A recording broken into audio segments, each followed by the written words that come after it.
Welcome to the University of Pennsylvania Museum of Archaeology and Anthropology, located in Philadelphia, Pennsylvania. Since 1887, the Penn Museum has brought to life a remarkable human story of who we are and where we came from. Please join me as I step back in time to examine some of the art and artifacts that have been collected from Africa, ancient Egypt, Mesopotamia, Central America, Asia, the ancient Mediterranean worlds, and Greco-Roman worlds.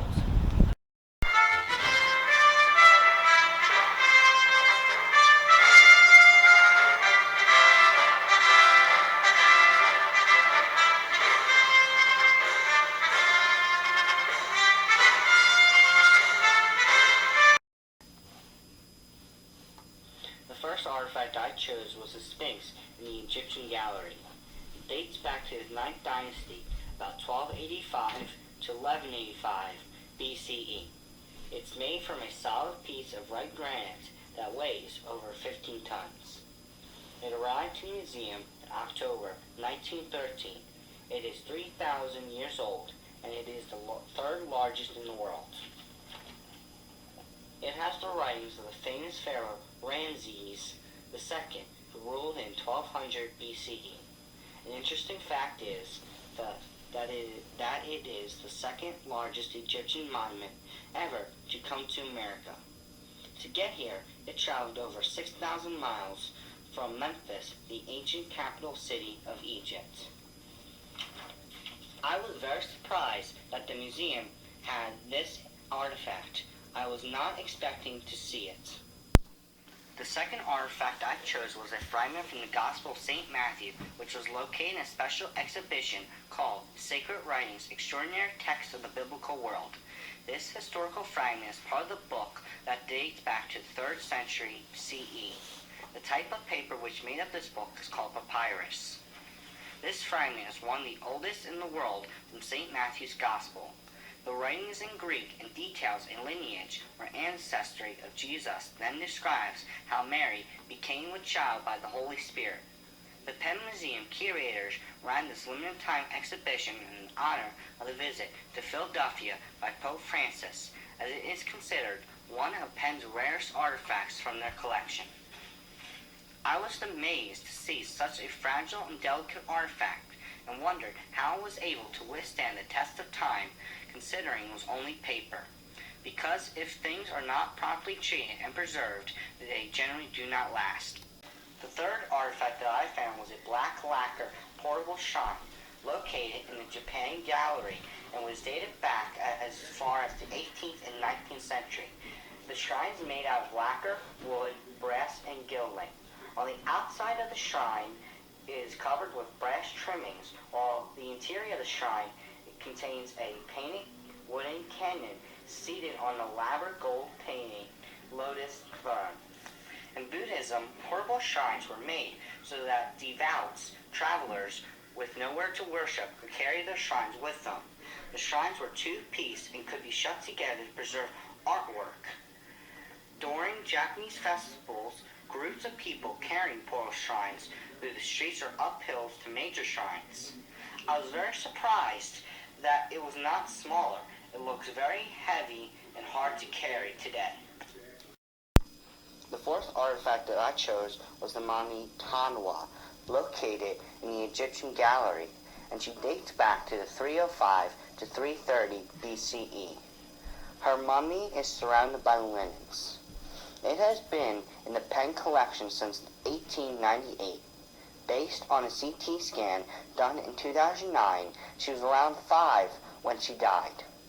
What is really interesting about the Tanwa is her name is written on her wrappings near her feet. This helped to date the mummy to the Ptolemaic period and helped her to identify her as a girl. I was very surprised how good of a condition the mummy was, since she has been around since 1898. I'm glad they don't do a mummification process anymore. The fifth artifact that I chose was the stele of Hammurabi, located in Iraq Ancient Past Gallery. It dates back to 1700 BC and is made out of diorite. The stele of Hammurabi was discovered by archaeologists in 1901, and it is both a piece of art and a code of law commissioned by the sixth king of Babylon, Hammurabi. It is over 7 feet tall and in the shape of a huge index finger. The lower portion of the stone is smooth to allow his 282 laws to be inscribed on it. The top portion shows him receiving the laws from the God of justice. The phrase, an eye for an eye. The sixth artifact that I found was the headdress and jewels of Queen Poole, located in Iraq's ancient past gallery. The story of the discovery and excavation of the royal cemetery at 2600 to 2500 BCE in modern-day Iraq by Sir Leonard Woolley. The centerpiece of the exhibition is the headdress and jewels of Queen Poole.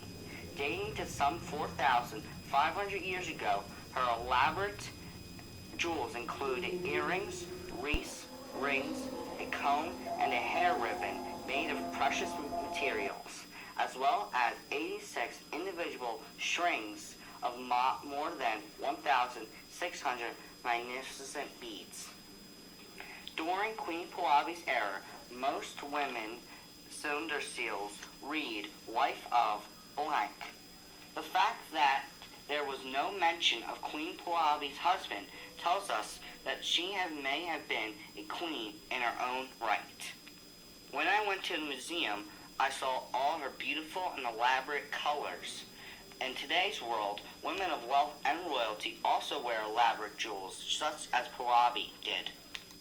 The last and final artifact that I found was the clerical altar number 7 that dates back to the Maya Classic period, 200 AD to 900 AD, and it's made out of limestone, and I found this in the Mexican and Central American Gallery.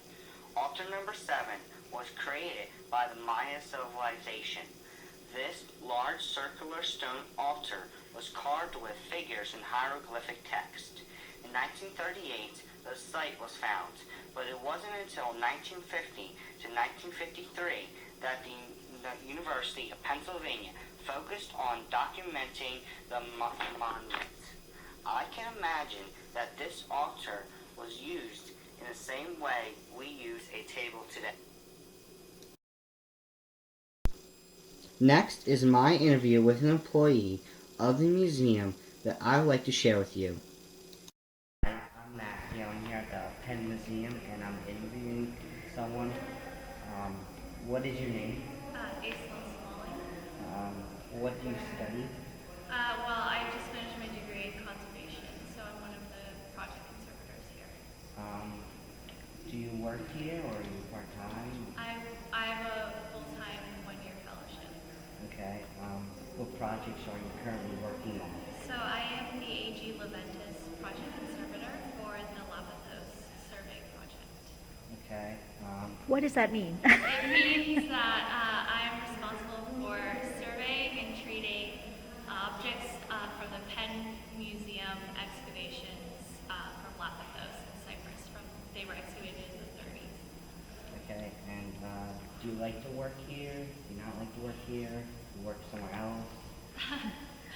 No, I love working here. It's great. Okay. I love what I do. Okay. And that's my person that I interviewed here.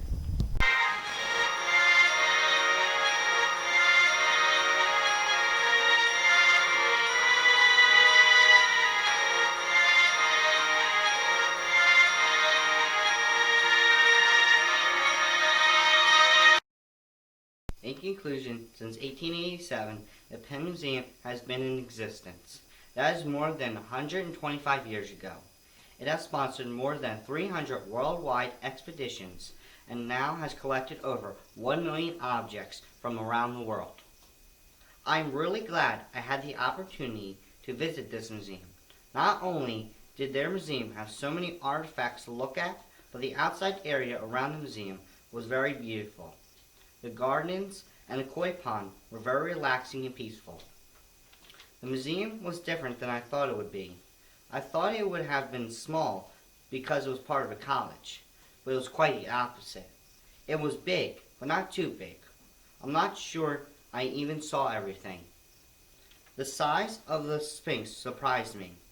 As I was looking at it, I was wondering how they were able to get inside the building. My favorite exhibit was the special showing of the sacred scriptures. I feel very lucky to have had the opportunity to see it. It made me think about my faith and its connection to the past. I enjoyed talking to the employee of the museum. She was very kind to share her story with me so I could better understand what she does. I would recommend this museum to anyone. To me, it is one of the best museums in the city of Philadelphia. In my opinion, it is worth spending your time here than at the Philadelphia Art Museum or the Franklin Institute. It is better organized, not so spread out. Getting to the museum is also very easy. Regional SEPTA and Amtrak trains run from the city to the suburbs. When we visited the museum, we went by train. I hope you enjoyed listening to my video on the Penn Museum. Thank you. Thank you for watching my video.